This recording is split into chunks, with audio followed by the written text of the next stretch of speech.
ध्यान का महत्व हमारे जीवन में बहुत अधिक है।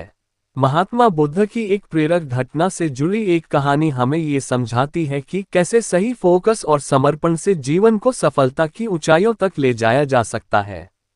एक समय की बात है, महात्मा बुद्ध अपने शिष्यों के साथ उपदेश देने के लिए दूसरे नगर में जा रहे थे। काफी दूर चलने के बाद सभी शिष्य थक गए और उन्होंने फिर महात्मा जी से कहा, गुरुजी, यदि आपकी अनुमति हो तो कहीं रुककर कुछ देर आराम कर लें। वत्स, हम कोई उपयुक्त स्थान ढूंढेंगे और वहीं विश्राम करेंगे, महात्माओं ने कहा। कुछ देर चलने पर उन्हें खेत दिखाई दिया। खेत में एक छोटा लड़का और एक बूढ़ा आदमी जुताई कर रहे थे। हे सज्जन, क्या हम यहाँ कुछ देर आराम कर सकते हैं? महात्मा ने बूढ़े व्यक्ति से पूछा। उस बूढ़े ने महात्मा को पहचान लिया और हाथ जोड़कर उनका अभिवादन किया और कहा, अरे महात्मा जी, ये हमारा सौभाग्य है कि आप हमारे खेत पर आए। आप वहीं उस पेड़ के नीचे आराम करें, मैं जलपान करने की व्यवस्था कर दूंगा। तब महात्मा जी ने कहा, हे सज्जन, आप अपना काम पूरा करें, हमें कुछ नहीं चाहिए। फिर भी बूढ़ा नहीं माना और कुछ फल तोड़कर पानी देकर बूढ़ा अपने काम में लग गया। फिर सभी शिष्यों और महात्मा जी ने फल और पानी लिया और सभी वहीं आराम करने लगे। पूर्ण विराम। फिर बूढ़ा आदमी अपना काम करता रहा। फिर बूढ़े का पोता काम करते करते थक गया और मन ही मन सोचने लगा कि अभी तो आधा खेत ही जोता है, आधा खेत अभी बाकी है।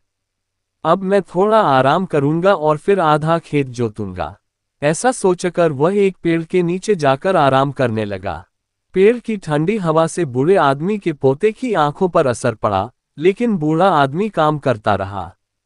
फिर जब तक बूढ़े का पोता सोकर उठा, तब तक बूढ़ा पूरा खेत जोत चुका था।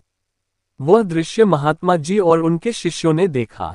तब उनके शिष्य ने महात्मा जी से कहा, हे गुरुजी, इस बूढ़े व्यक्ति ने इतना बूढ़ा होने के बावजूद बिना आराम किए पूरा खेत जोत लिया, और दूसरी ओर आपका पोता इससे छोटा होने के बावजूद भी आधा खेत जोतकर आराम करने लगा।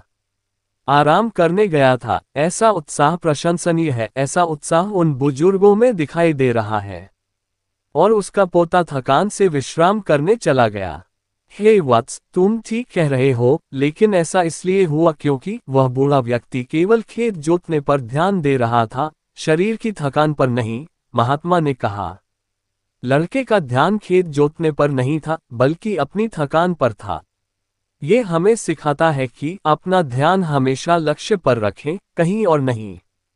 इतना कहकर महात्मा जी और उनके शिष्यों ने बूढ़े को नमस्कार किया और अपने रास्ते चले गए। इस कहानी के माध्यम से हमने सफल जीवन के लिए ध्यान और समर्पण के महत्व को देखा। ये हमें याद दिलाता है कि अपने लक्ष्यों को प्राप्त करने के लिए हमें समय समय पर आराम करने की आवश्यकता है। लेकिन इसका मतलब यह नहीं है कि हमें अपने काम में आलसी होने की अनुमति है। सही फोकस और समर्पण के साथ हम सभी चुनौतियों का सामना कर सकते हैं और अपने लक्ष्यों को प्राप्त करने में सफल हो सकते हैं। दोस्तों, आज की यह कहानी आपको कैसी लगी और आप इस कहानी से और क्या सीख मिली, कृपया ये भी हमें कमेंट करके बताएं। और साथ ही अगर आपको ये कहानी पसंद आए और अगर यह आपके लिए कारगर साबित हुआ है तो इसे अपने दोस्तों के साथ शेयर, कमेंट, लाइक और सब्सक्राइब कर दीजिएगा साथियों। धन्यवाद साथियों।